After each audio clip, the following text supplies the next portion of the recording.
So many people have asked me, what's the difference between a 2500 with max trailering compared to the 1 ton? Today I'm going to answer that question. I have two almost identical trucks. The reason why I waited so long is because I wanted to get the trucks as close as possible, because when I show you the payload, that's going to be the biggest factor here, obviously. Now, I did borrow these trucks from Seiner Chevrolet here in Salt Lake City. If you are in the market, be sure to reach out to them. Even if you don't live in an area, they are really easy to work with, and I think they have a really good selection of everything here. So yes, check them out. Now let's go ahead and discuss the first topic. What the heck is max trailering? So here we go. If you are wondering what max trailering is, I'm going to show you guys a window sticker for this truck. Max trailering is a package that they have. It's actually more than $995 depending on how you plan on speccing your truck, because there's a few features you have to get with this. So max trailering does upgrade the frame, the leaf springs, and although they say lead springs here, I think they meant to say leaf springs, and then it does upgrade the axle out back too, and they give you the shock package as they call it. So all that costs $995. Now, if you want the max trailering, you do have to get the gooseneck and fifth wheel prep package with that. So yes, those two things come together. Also, let's talk about the powertrain for a second. A lot of people have decided to switch over to a gas HD simply because diesels have become very, very complicated. It's not as easy as it was in the past, where you can just jump in, start it up, and drive. You can't do that anymore. With that being said, if you are looking at getting a gas truck, this 2500 with max trailering will not work, simply because that max trailering forces you to get the diesel. Now that obviously makes sense, because if you're looking to max tow, max trailer, this is how you do it. You do it with the diesel engine. So yes, this diesel does come a part of that package too. But if you don't want a diesel, you have options here. That 3500 gives you that option. So you would get a L8T V8 direct injection, good for 401 horsepower and 464 pound-feet of torque. However, if you're someone who just gotta have the diesel like me, I like to have my diesels, I do. 470 horsepower, that's big power coming out of a diesel, and 975 pound-feet of torque. Both engines are mated to 10-speed Allisons. They are different based off what I read online. They're not the same transmission, so that's something that is good too, is both engines give you, you know, obviously closer steps and just power in every single gear. So yes, if you would like the gas engine, you only can get that with this 3500. Now, something to consider if you are looking at 3/4 tons, max trailering does not upgrade the tires. So you pretty much get the exact same tires whether you get a max trailering package or not. So these tires are going to have 3,640 pounds of capacity at 80 psi code. So that's going to be the exact same tire you can get if you don't get this package. And on this side of the house, same exact tire capacity. By the way, this truck having Z71, do you guys notice that Z71 truck does sit slightly higher? Just a little bit. I went off of the lights. Can you see it right there? You can tell that it's just a little bit higher than the truck without that Z71. So just something to consider. I'm not saying that there's a difference in the height. It just looks like there is based off these two trucks, and these are very, very close. Okay, so yes, tires are not going to change. Now, I looked under this truck, and then I went under a 3/4 ton without max trailering. They say that the frame is different. I don't see anywhere, whether it be the cross members or any difference between this truck with the max trailering versus one without it. Has the same cross members, even the thickness of the framing. Now, I do know sometimes Ram, what they'll do is on the 3/4 tons, this section, hold on, let me pull it from here. Actually, no, I can't pull it. You know what, here's what we'll do. Let's go find a work truck. So you see this part of the frame here? Normally when you get a Ram 3/4 ton, The framing part here is totally different because they went to a coil. But there's no difference in the framing, and I would venture to guess that if they were going to upgrade the frame, it would probably be in this section because of, obviously, this is where most of the weight's going to be hitting if you're planning on towing a big trailer, right? So yes, I don't see a difference in the framing. However, they do add your bump stops here on the frame, so maybe that's what they're talking about. So yes, when you get the max trailering, as you guys just saw, you only had 5 leaves in the main pack on that 3/4 ton truck. When you get max trailering, you basically get the 3500 suspension for the single rear wheel truck. So you get these 2 overloads, and this is your bump stop. So this is installed on the frame. So maybe that's the difference that they're talking about, because there's no extra cross members. I don't really see anything different in the suspension whatsoever on trucks with max trailering and without. So there's no difference basically.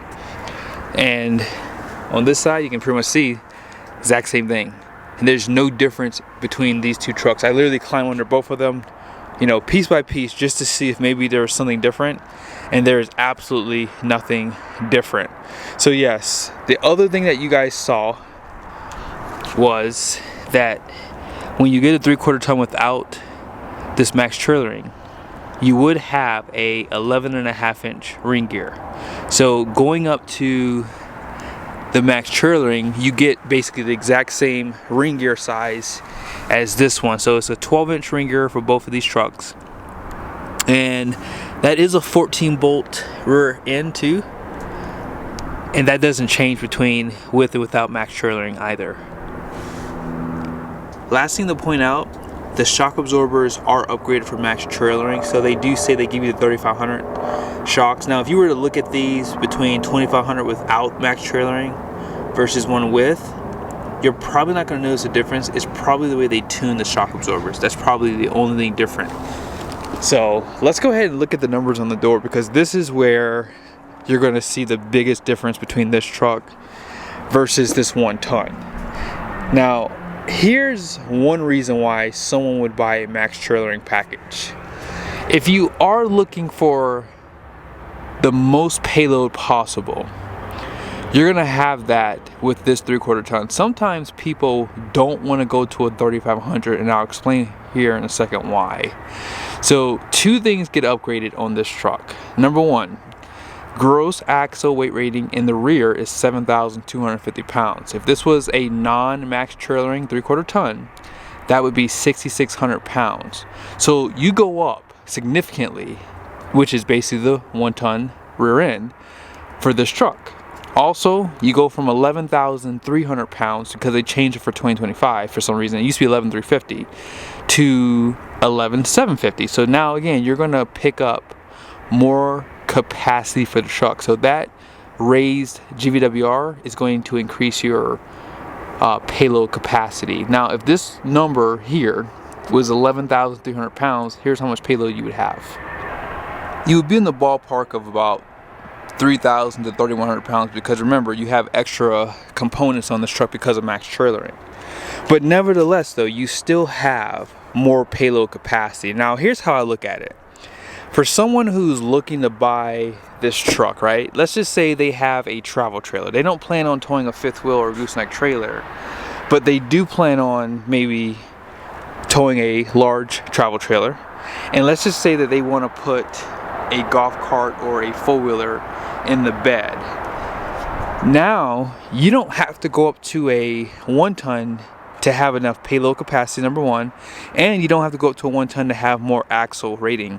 I've seen a lot of people exceed their rear axle on their trucks simply because of the fact that they have a lot of gear in the bed and they're still towing a trailer. So it's good to have an additional amount of weight capacity on that rear end. Now on this 1 ton, here is the payload capacity. So this truck is going to have 3,831 pounds. Now the reason why this truck has more payload is because you guys see the gross vehicle weight rating. It's going to be 12,100 pounds. Now they do increase the gross combined weight rating for the max trailer truck too. So this truck is 30,000 pounds, and you guys see they have the exact same gross axle weight rating out back. I'm back over here to the 2500 max trailering. So you guys see gross combined weight reading and conventional and gooseneck trailer weight is all the same as that 3500 behind me. So yes, this truck basically has the exact same capacity as this 3500. Now you might be wondering, why would GM do that? It doesn't make sense. Why not just go to the 3500? So the main reason for that is this. If you live in a state that charges significantly more for owning this 3500 and you don't really plan on towing that big of a trailer, right? Like let's just say you do need about 3,300 pounds of payload, but you don't really need 3,800 pounds of payload. This 3,500 is going to cost you a lot more in some states simply because it's a 3,500. Your insurance could cost more depending on your insurance provider because it's a 3,500. This 2,500 has pretty much the exact same hardware as that 3,500. Therefore, if you don't need a 3,500, technically, you could just get this truck here because it keeps you within about the same amount of capacity for payload, right, as you just saw. But that 2,500 badge keeps you from having to pay more for your insurance, more for your registration every year, right? So that's why GM offers this truck. You also have to consider, as I said earlier, some people do want to stay within their payload capacity. So if you're someone who maybe goes hunting once or twice a year with a bunch of your guy friends, right? And you have a lot of gear, you plan on towing a trailer, this truck gives you an overbuilt rear axle, gives you extra payload for those extra guys that come on the trip. That way you stay within your payload capacity. Some people still want to stay within that number, right? And staying within your payload capacity means staying under your gross vehicle weight rating.